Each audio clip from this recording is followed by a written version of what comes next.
start with both Justin and Paddy. Justin, I'll start with you. You know, a lot of people assumed one of you would be involved in this lightweight fight. I don't think anyone thought it would be an interim fight. They assumed it would either be Ilya in there, and if it was an interim, maybe it would be Arman. So I guess how far back did you know it would be Paddy? And is there any disappointment that it's not undisputed or, you know, Arman, who's highly ranked? No, it's no disappointment at all. I mean, everything on paper, interim champion is the same as a champion on paper, contract-wise. And that's what we fight for. This is my job, and it's the biggest opportunity for me. I didn't know a long time before they announced the fight that it was going to be Paddy. I think they were waiting to see if Ilya was going to fight, and you know, I think that variable was kind of unpredictable. None of us knew when he was going to fight. That's what I kept telling everybody. Like, whenever Ilya fights, I want to fight. And you know, turns out he's going to sit down for a little bit. So Paramount, this is you know, they need Michael Johnson versus Justin Gaethje coming out party, and Paramount, UFC combining. I mean, this is the fight that everyone wants. We're gonna gain massive fans for the UFC, entertainment business, and we're the most I'm the most entertaining fighter in the world. And this guy's pretty close behind me, so it's gonna be a hell of a fight. Same question for Paddy. Well, I was half preparing for Ilya, to be honest. I was doing little bits in training camp for Ilya, and then like 2 days before the announcement, I got told it was Justin.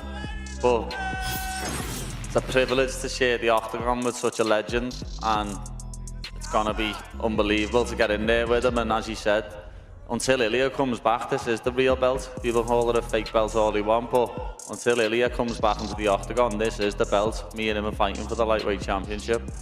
Another one for Paddy. A lot of fighters, when they face Justin, they don't look the same after. You know, it's like a car crash in there. So I guess how are you approaching this fight? And can you even expect anything when you're preparing for Justin Gaethje? I'm obviously hoping it's him what doesn't look the same after this fight, not me. That's how you prepare for it. Quest for the champion, Kayla Harrison. Kayla, right. I feel like your fight against Amanda has been talked about since you made your MMA debut. So now that you finally have a date and you get to fight who many consider the greatest female of all time, I guess how happy are you? Just talk about the fight with Amanda. Yeah, I mean, listen, this is a fight that's been 8 years in the making. Amanda is widely considered the greatest of all time. I'm excited and honored to share the octagon with her, but when you're the best in the world, you're the best in the world, and right now, I'm the best in the world. The last time Amanda fought an Olympic judo medalist, it was about as perfect performance as— Bronze medalist. Bronze medalist. Just a reminder. Is that a storyline that you even think about, or is that just something the fans can latch on? Hey, listen, the only thing Rhonda and I have in common is that we're blonde and we both did judo at one point. That's where it starts and stops. I'm a completely different fighter, I'm a completely different person, and on January 24th, I'm gonna go out and show that. You are the reigning champion, but Amanda has her 2 belts in front of her. Do you care about that at all, or are we just looking I love it. Does that mean I get 3 belts? What's that mean? Similar question for Amanda. You know, it's been a while since we last saw you. I guess, what do you make of Kayla as a champion and her reign? And I think a lot of people have been talking about this fight, like I said, since Amanda made her pro debut. I think it's great, you know, like I feel like we want to fight the best in this division. And I pretty much, when I left the division, I have nobody. I pretty much cleaned both divisions. So when I saw Kayla with the belt, that was like fire me up, you know what I mean? This is the fight that I love, you know what I mean? She's very good, you know what I mean? She get the job done, get the belt. Now I'm here to face her. It's gonna be an amazing fight, I can't wait. Like I said, Amanda is the defending champion, but you have your 2 belts. Are you treating this as another defense, or are you actually, do you feel like you're chasing the belt? Oh, I did everything though, so I deserve it. These 2 belts right here. She deserves hers right there.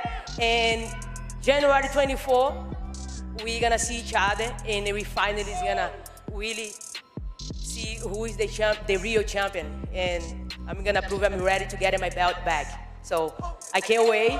And this is gonna be a fight that all the fans is gonna be amazing by, you know, 2 very strong athletes. And I'm fired up for this. Can't wait. Question for Max Holloway. Max, this is the fifth BMF fight now. You've been in 3 of them. You and Charles enter this matchup with the most combined wins in the UFC of any fight in UFC history. In your opinion, is this the most BMF-worthy fight we've had yet? For sure, you know, I can't wait. You know, we have some unfinished business from 11 years ago, so we get to go out there and finally figure it out. I know you said you wanted this fight, but when the whole thing happened with Ilia Topuria, was any part of you hoping you would get the call for this interim fight instead? It is what it is, you know. I want to get an undisputed title. They came with me with Charles for the BMF. We're here now. And what is the unfinished business for you? Because you obviously were the winner of the first fight, even though it ended strangely. I mean, you know, he had his injury, so at the end of the day, we get to figure out how it goes come March 7th. I'm just excited, man. He's a legend of the sport. He deserves this moment, and I can't wait to go out there and give it to him. And for Charles, is there unfinished business here in your mind? And can you go back to that first fight almost 11 years ago, and what actually happened at the ending there? Listen, what's in the past is in the past. We all focus on is March. All I know is it's going to be a great fight on March. And again, for Charles, after the fight with Ilia, a lot of people counting you out, saying you're done. You come back, get a great win against Gamrot. If you beat Max Holloway here, do you think we need to start talking about you as a title contender once more? As I said, a wounded lion is still a lion. All I'm focused on is on the win. I'm focused on the next fight and the win. All I want now is to fight Max Holloway and get a fight. And if God willing, if that's his wish, I'm gonna get a shot at the title after getting him. I know the last time you won that interim belt, you threw it on the ground in the cage, says it wasn't the priority for you. Do you have different feelings towards it this time and what it could mean at this point in your career? Yeah, I mean, it wasn't that it wasn't a priority. It was that I knew Khabib was next. And if I was going to sit there and think that I was any kind of champion with that belt, with Khabib being next, I think I was, you know, going to be foolish. I needed that mindset to prepare for that fight, and he beat me. And but ultimately, like I said, this gets us paid as a champion, and it definitely gives me the chance to fight Ilia. I want to fight Ilia. I want to play spoiler just like I did in Khabib and Tony. I'm going to fuck this up for everybody, and there's going to be no Paddy and Ilia. I'm going to do the same thing I did for that fight, and then I'm going to fight Ilia on the White House card if he's ready to fight again. We'll see when he's ready again. Your first fight with Diego Lopez was a banger, a great back and forth. But when you look at who can improve more from that first fight, is it him with his youth or you with your experience? I think myself with the experience. You know, I think he's most dangerous because he's going to come forward, bring it, be that exciting fighter that he always is. That's when he's most dangerous. So I don't think he needs to change much. I think if he does, I think that's that will benefit me more, to be quite honest.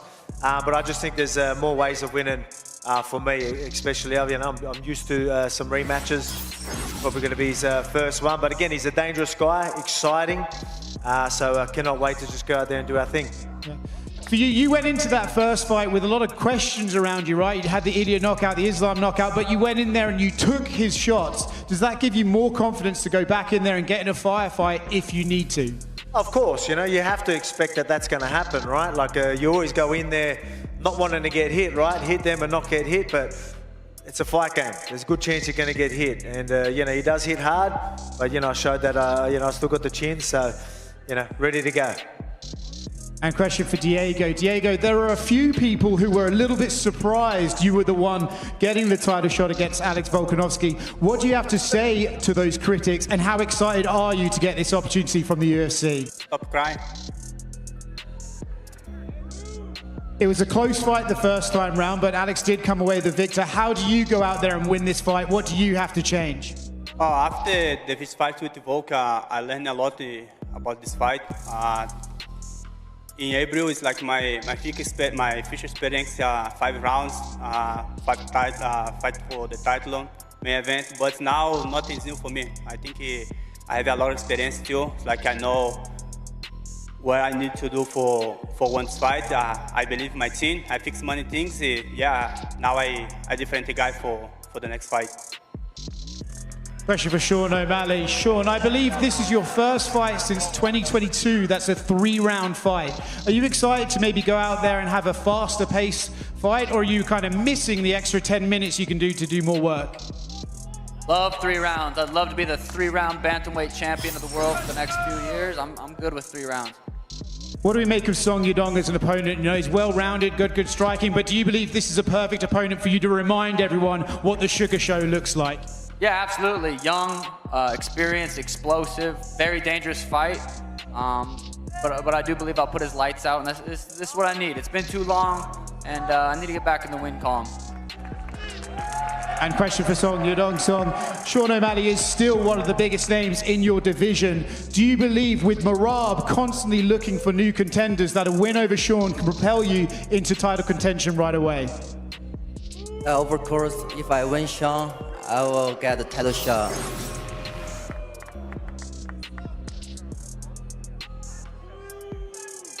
We know Justin has been in some absolute wars throughout his whole career, even before the UFC. What do you expect from him going into this one, and how do you expect, how do you see him if he goes into a brawl type of fight here? I expect a war, obviously. Like, Justin Gaethje is one of my favorite fighters to watch. He's your favorite fighter's favorite fighter, and it's going to be a pleasure to get in there with him. I'd love to have a brawl for 5 rounds. As he said, him versus Michael Johnson, how he introduced himself to the UFC. I'd love to have a fight like that, but I don't think it'll pan out that way. But let's see what happens. Hopefully, I'm getting a performance bonus and a fight of the night bonus. To me, he's a legend, lad, and I'm not going to disrespect him. Simple as that.